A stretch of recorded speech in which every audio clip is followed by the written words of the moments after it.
নমস্কার, কেমন আছেন সবাই? রূপকথার নতুন একটি ব্লগে আপনাদেরকে অনেক স্বাগত জানাই। আজকে অনেক ভোর ভোর উঠেছিলাম, তারপর নিচের সমস্ত কাজ কমপ্লিট করে ওপরে ঘরে চলে আসলাম। আজকে ভাবছি সকাল সকাল সমস্ত কাজ কমপ্লিট করে তারপর রান্নাবান্নাটা শুরু করব। আর দেখুন, গতকাল হয়েছিল ঝমঝমিয়ে বৃষ্টি, আর যে কারণে গতকাল সন্ধেবেলা আমি ঠাকুরের কোনো বাসন মেজে রাখতে পারিনি। আর এইভাবে ঠাকুরঘর দেখতে না আমার একদমই ভালো লাগে না। দেখুন কতটা অগোছালো হয়ে আছে। আপনারা অনেকে বলতে অনেক দিদিভাই আমাকে কমেন্ট করেছেন যে দিদি, তুমি যে প্রত্যেক দিন এত কাজ করো বা সংসারের জন্য এতটা এফর্ট দাও, তোমার কি কোনো রকম ক্লান্তি বা অলসতা লাগে না? দেখো, অলসতাকে যদি আমি বড় করে দেখি তাহলে মনে হবে রোজই শুয়ে থাকি, রোজই কোনো কাজ করব না।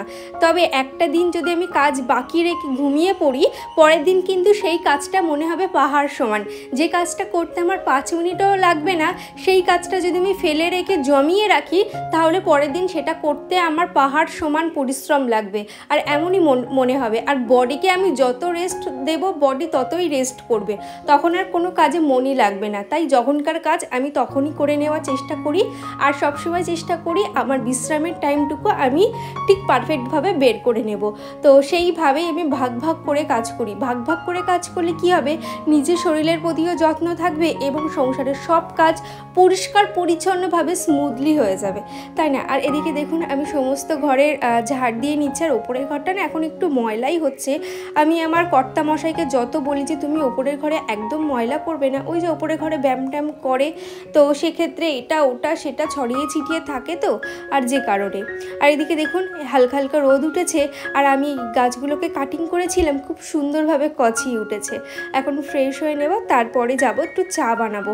আজকে একটু অনেক দিন পর চা খাচ্ছি, লিকার চা। আগের দিন আমি দুধ চা খেয়েছিলাম ইচ্ছা করে, তো বিকেলবেলা, তারপর তো গ্যাস হয়ে গেছিলো। আর আজকে ভাবলাম একটু লিকার চা খাই। তবে এতটা চা দেখছেন তো, এতটা চা আমি নেইনি, এর থেকে অর্ধেক আমি আমার জ্যাঠা শ্বশুরকে দিয়ে দিয়েছিলাম। তবে সকালবেলা খালি পেটে কিন্তু আমি জল খেতে একদমই ভুলি না। সকালে তুমি যত জল খাবে না, তোমার বডি তত অ্যাক্টিভ থাকবে। আসবে তারপরে তো রান্না বান্না শুরু করবো। আর আজকে আমি আমসত্ত্বটা রোদে দিয়েছি, হঠাৎ করে আবার মেঘ। সকাল 6টা থেকে ঝমঝমিয়ে বৃষ্টি, তারপরে যা হোক একটু রোদ উঠলো, তারপরে আবার মেঘ করে আসছে। আমসত্ত্বগুলো আমার শুকাচ্ছেই না। তো যাই হোক, এখন নিচে যাব, সবজিগুলো কাটবো, আর বাজার থেকে কি আনে দেখি, তারপরে রান্না বসাবো। এই যে ডয়রা কলাগুলো তোমরা দেখছো, এগুলো কিন্তু আমাদের গাছের। তো ভাবলাম আজকে একটু ডয়রা কলা চচ্চড়ি করি, ঝাল ঝাল করে। আমার তো ভীষণ ভালো লাগে। আর এই ডয়রা কলা ছাড়াতেও কিন্তু বেশ ভালো লাগে। কি সুন্দর পাটে পাটে এই খোসাটা উঠে আসে, আমার তো ব্যাপক লাগে। আর এই ডয়রা কলা ছাড়ানোর কিন্তু একটা টেকনিকও আছে। মানে এই টেকনিক হিসাবে যদি তুমি কলা ছাড়াও, তাহলে কলার দানাগুলো কিন্তু একদমই এদিক ওদিক ছড়িয়ে যাবে না, ঠিকঠাকভাবেই থাকবে। তাহলে খাওয়ার সময় অনেকটা সুবিধা হবে। তো আমি ডয়রা কলাটা ছাড়িয়ে নিলাম, কিছুটা ভাতে খাবো সেই জন্য রেখে দিয়েছি, আর কিছুটা রেখে দিয়েছি চচ্চড়ি খাওয়ার জন্য। দীপান্বিতা বুনু আমাকে কমেন্ট করেছে, দিদি তোমার হাতে ইলিশ ভাপা দেখা মাত্রই খেতে ইচ্ছা করলো। তুমি এত সুন্দর এবং কষ্ট করে ভিডিও বানিয়ে আমাদের আনন্দ দিচ্ছ, এই ভালোবাসাটা তোমার প্রাপ্য গো। খুব ভালো থেকো। থ্যাংক ইউ দীপান্বিতা, এইভাবে আমার পাশে থেকো। আর অবশ্যই একদিন তুমি আমাদের বাড়িতে এসো, আমি তোমাকে ইলিশ ভাপা করে খাওয়াবো। এত সুন্দর সুন্দর রান্না করি, আপনারা অনেক প্রশংসা করেন যে দিদি তোমার হাতে রান্নাগুলো না খুব ভালো লাগে। আমারও ইচ্ছা হয় যে এইসব দিদি ভাইরা যদি আমাদের সামনে থাকতো বা আমার সামনে থাকতো, আমি হয়তো একটু রান্না করে খাওয়াতে পারতাম। তবে যে সমস্ত দিদিভাইরা আমাকে প্রতিনিয়ত কমেন্ট করেন, আমাকে ভালোবাসেন, সেই সমস্ত দিদিভাইদের সাথে আমার দেখা করার প্রচুর ইচ্ছা। যদি ভাগ্যে থাকে একদিন না একদিন ঠিক আপনাদের সাথে দেখা হবে। আমি যদি কোনো সময় কোথাও যাই, যদি কোনো সময় আমি সেই জায়গায় পৌঁছাতে পারি এবং যদি একটা মিট আপ রাখি, অবশ্যই আসবেন। আপনাদের সাথে দেখা করার অনেক ইচ্ছা, অনেক, জানেন তো। আর এদিকে দেখুন ঠাকুরের বাসন টাসন মেজে এখন ঘরটাকে মুছে নিচ্ছি। বললাম না আজকে ঠাকুরের বাসনটা গতকালকে মাজা হয়নি, তো ভাবলাম একেবারে মেজে ঘরটা একেবারে মুছে নিয়ে তারপরে যাব নিচে। রান্না শেষে এই কাজগুলো করতে যে আমার এতটা পরিমাণে কষ্ট হয়, সেজন্য ভাবলাম না আগে নিচের ঘর ওপরের ঘর সমস্ত ঘরের কাজগুলো কমপ্লিট করব, তারপরে রান্নার কাজে যাব। আর মাঝে জানেন তো কারেন্টও ছিল না, সেই জন্য পাম্পের জলটাও তুলতে পারিনি।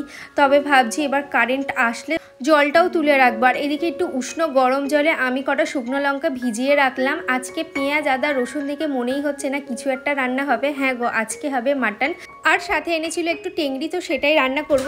পূজা দাস দিদিভাই আমাকে কমেন্ট করেছে, আমার খুব ভালো লাগলো, আমার মেয়ে আগে থেকে অনেক ভালো আছে। সত্যি বড় মায়ের আশীর্বাদে মেয়েটা অনেক ভালো আছে আর তুমি প্রার্থনা করেছিলে, অনেক ধন্যবাদ গো। না গো, ধন্যবাদ দিতে হবে না, সন্তান তো, আমারও তো একটা সন্তান আছে, আমি জানি সন্তানের কিছু হলে না মায়ের মন উথাল পাথাল করে।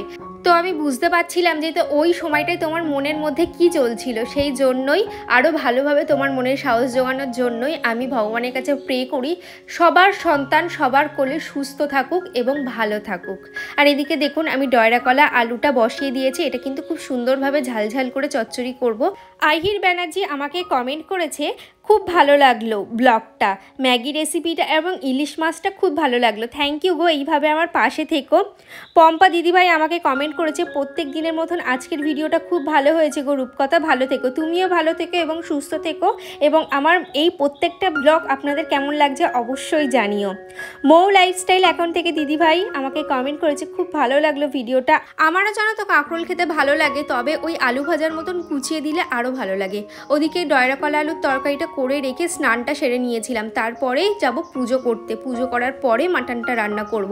তো এদিকে মন ঠান্ডা করে মহাদেবকে স্নান করিয়ে খুব সুন্দরভাবে সাজিয়ে দিয়েছি, ঠাকুরকে প্রণাম করে যাব এবার রান্নাঘরে মাটনটা রান্না করতে। হোম মেকার সাবিনা দিদিভাই আমাকে কমেন্ট করেছে খুব সুন্দর লাগলো দিদি, থ্যাংক ইউ গো। সিম্পল লাইফ উইথ হাসি দিদিভাই আমাকে কমেন্ট করেছে অসাধারণ একটি ভিডিও, থ্যাংক ইউ গো। সাথে দিদিভাই আমাকে কমেন্ট করেছে খুব ভালো লাগলো দিদিভাই, থ্যাংক ইউ গো। এইভাবে তোমরা সবাই আমার পাশে থেকো আর এইভাবে তোমরা আমাকে সুন্দর সুন্দর কমেন্ট করো। পিয়ালি ঘোষ দিদিভাই আমাকে কমেন্ট করেছে হ্যালো দিদি, তোমার ভিডিও প্রতিদিন দেখি কিন্তু কমেন্ট করা হয় না, তোমার ভিডিও দেখতে খুব ভালো লাগে, অপেক্ষায় থাকি। থ্যাংক ইউ গো। কেন কমেন্ট করো না, অবশ্যই একটা হার্ট চিহ্ন হলেও কমেন্ট করো, যেটা আমি প্রত্যেকটা ব্লগে বলি, এবং তোমরা যদি কমেন্ট করো না আমি ভীষণভাবে মোটিভেট হই এবং পরের ভিডিওটা আরও ভালো করার, আরও সুন্দর করে প্রেজেন্ট করার চেষ্টা করি তোমাদের সামনে।